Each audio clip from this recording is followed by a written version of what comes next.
Hey guys, welcome to today's video. We are actually doing a pre-filmed video. This is video number 4 for me today, but you're not going to see this one for a while. I am currently trying to get some pre-filmed content together because I am having a baby on August 2nd, and I believe this is one of the videos that you're going to see after that. So my son is probably here by now, but that's not what you are here for. We are going to talk about some older eyeshadow palettes that are still on my wish list. These are makeup items and eyeshadow palettes that I really do want. I want them in my collection, but for one reason or another, I haven't bit the bullet and I haven't picked them up. So that's what we're going to talk about today. If you are new here, hello and welcome. My name is Kelly and I love all things makeup and beauty. I love talking. I love makeup. I love talking about makeup. So if you like to chat about makeup too, I would love to have you subscribe and be part of the K Bella fam. Why don't we go ahead and jump into the video.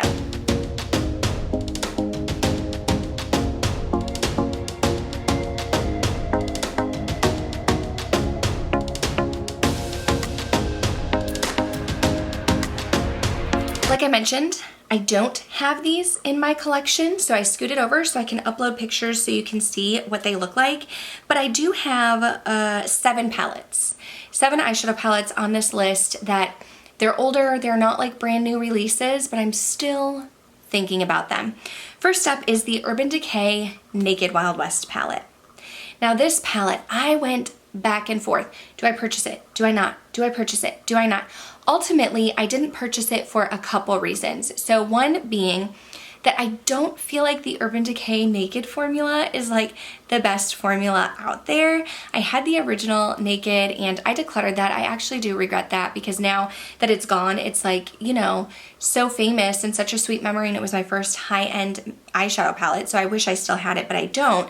But I feel like the Urban Decay Naked formula isn't like my favorite, so I was afraid that I would purchase this palette because of the fun pop of color bud that's in there and the neutrals, and then it would just sit in my collection. But another reason why I didn't purchase it is Urban Decay palettes go on sale often, like 50% off. So I told myself when this went on sale 50% off, I would go ahead and purchase it. And then that hasn't happened. So that's still kind of my hope and my wish is that it's going to go on sale and it'll be $27 and then I can purchase it and then I won't feel as bad. But that's the reason why I haven't gotten it. I still want it. I'm not ruling it out. It could one day be in my collection, but I need the 50% off to get it.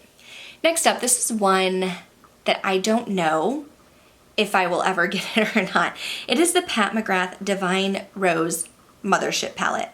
Now, sometimes I get confused because she has lots of Mothership palettes, but this is the palette.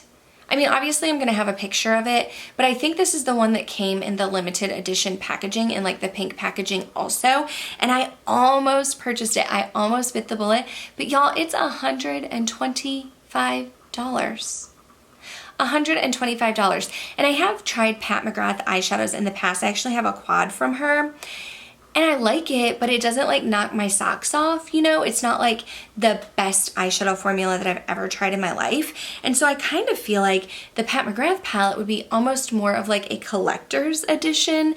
And I just feel like it's kind of silly to spend $125 on a collector's edition. But at the same time, we're all makeup lovers here, right? Like nobody's judging. We're all makeup lovers and I still want it. But that's why I haven't gotten it, is because of the price tag. Speaking of luxury, Natasha Denona fits with Pat McGrath in the luxury category, but this palette has been on my wish list for a while, and it is the Natasha Denona Mini Nude palette. Samantha March has talked about this Mini Nude palette for years on her channel, and it has been one that has sat on my Sephora loves list for years, and I never purchased it. And this one, I can't say that it's the price because it's only $25. So really, I look at it and I'm like, oh, I should get it. But then I kind of talk myself out of it because I'm like, well, it's only 5 shades. They're all kind of basic. You have them in your collection already. But still in the back of my mind, I'm like, but I am a neutral lover. Like those are my tones. And it's only $25. And it's Natasha Denona, and I love Natasha Denona eyeshadows. So it's almost like this battle in my head of do I get it? Do I not? Do I get it? Do I not? And then because it's permanent, I find that things that are permanent or easier to get sometimes sit on my wish list longer than like limited edition or items that I feel like are sold out often. Those I can kind of fall into the hype and pick up quicker. But this is one that has sat on my loves list forever. I don't know if I'll ever get it or not, but I definitely still am interested. And it's more affordable than the Pat McGrath, but it's just hanging out on my loves list. I have not tried any eyeshadows from Melt Cosmetics, and I really want to. And I keep kind of waiting for the palette that's gonna like jump out at me and be like, that's my palette. And I kind of feel like that happened, but I still haven't purchased it. And it's the Melt Brunette palette. Now this palette, first of all, is like warm tone neutral shades, which is my vibe. It is a Melt eyeshadow palette, which I want to try. My friend Heather Austin loves Melt. She tried this palette, she loves it. She told me I would love it, and I still haven't purchased it. And I don't really know why. I think it plays into the same reason why I haven't gotten the mini nude, because it wasn't limited edition, because it wasn't going away, because I can get it at any time. I just kind of tell myself, well, Kelly, you have neutrals in your collection, and you know, you can get this later. I do that a lot, that you can get this later, and then sometimes later never comes. But this is a palette, I do want the Melt Brunette palette. I want it. I want it in my collection. I want to try Melt, and I think that's my palette. But for whatever reason, I just haven't gone out and gotten it yet. So that's another one that is sitting on my loves list. Now this one, like some of these, I'm like, okay, you know, for sure I'll probably get this one, like the Urban Decay. If that goes 50% off, I'll probably get it, you know. Melt Brunette, at some point I could very well get that palette, you know. Those are two that I feel like could possibly get. The Mini Nude, I don't know. That might be one that just sits on my wish list forever. The Pat McGrath, that's expensive, I don't know. That'll probably just sit on my wish list forever. This is another one where I don't know if I will ever get it, but like I want it, but I don't know that I'm gonna get it. And it's by Viseart. It's the Cashmere palette. It has that beautiful purple packaging. Purple is my favorite color, if you didn't know. So that really stood out to me. But then the inside was like a beautiful color story also. And I was like, oh my gosh, like you hear great things about Viseart, about the quality. They're known for being like a makeup pro brand, I believe. And the palette looks beautiful. I love the outer packaging. I love the inner color story. Yet for some reason I haven't picked it up. And this is one, I don't know if it's limited edition. I don't know if it's like in danger of disappearing at some point. I still have seen people pick it up recently. Like I feel like my friend Emily from Emily's Makeup Bag recently did a video on this one. And although it's not new, she was still able to get it. This is one where it might haunt me. This might be like the one that got away if it does disappear and I don't actually pick it up. This could be one that haunts me. Yet there's still something holding me back from getting it and I can't quite put my finger on it. This one I might get at some point, but I would definitely get it with like a gift card, on sale, reward points, something. And it is the Charlotte Tilbury Pillow Talk Quad, but like the new one. The new Pillow Talk Quad. Pillow Talk Remastered, I don't know what it's called.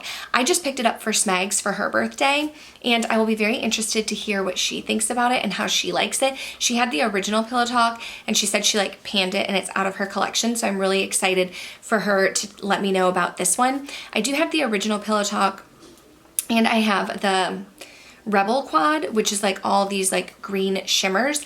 And I don't find the Charlotte Tilbury Quad formula to be my favorite.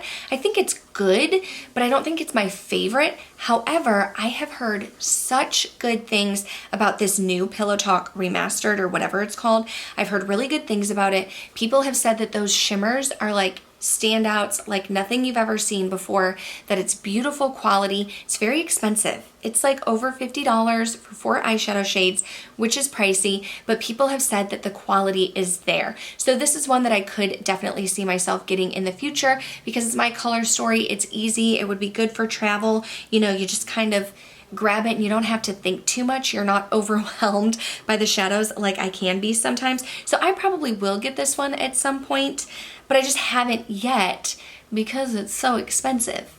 And I wanted to hear what other people thought. So I'll probably borrow Smegs. We do that a lot. I'll probably borrow hers that I bought for her birthday, and that'll help me decide if I want it or not.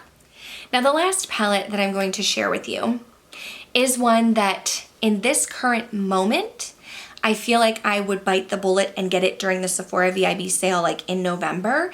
But when November comes, it might be a different story and I might talk myself out of it. It is the Patrick Ta Major Dimension 2 palette.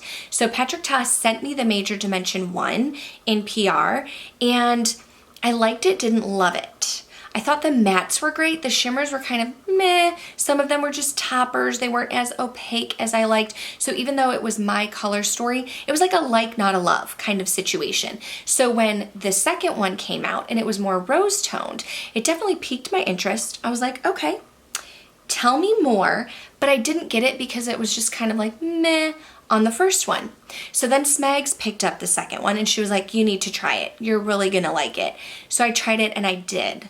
I like it more than the first one. I felt like the shimmers were more pigmented. I really liked the cream shades in there. I'm very into like a rosy vibe these days. That's like what I'm into. So I really liked the color story and I liked the pigmentation and I thought it was great. But this is like over $60. It's really expensive. So I told myself if I were to purchase it, I'm not going to get it full price. So I would be waiting for a sale, whether it's the Friends and Family sale in October or the Sephora VIB sale. That would be the time that I would purchase this eyeshadow palette. But as I'm filming, like I said, I'm pre-filming before I have this baby. And so I don't know how I'm gonna feel in a couple months when the sale rolls around. I don't know if I'm still going to be into this palette or if it's gonna be one that I've kind of just brushed off to the side and gotten over. Only time will tell with that one. Okay, but that is going to do it for this video. Those are some of the palettes that have still been on my mind. They're not brand new, but I keep thinking about them. So if you have any of these, please let me know down below. Is it worth it to go out and purchase these palettes, or should I just leave them be and let them haunt me in my dreams? But I am going to go ahead and wrap this video up. This is the 4th video I filmed today. And I am parched and I need a snack. But thank you guys so much for watching. Make sure you are subscribed before you go. That way I can see you in the next one. Bye.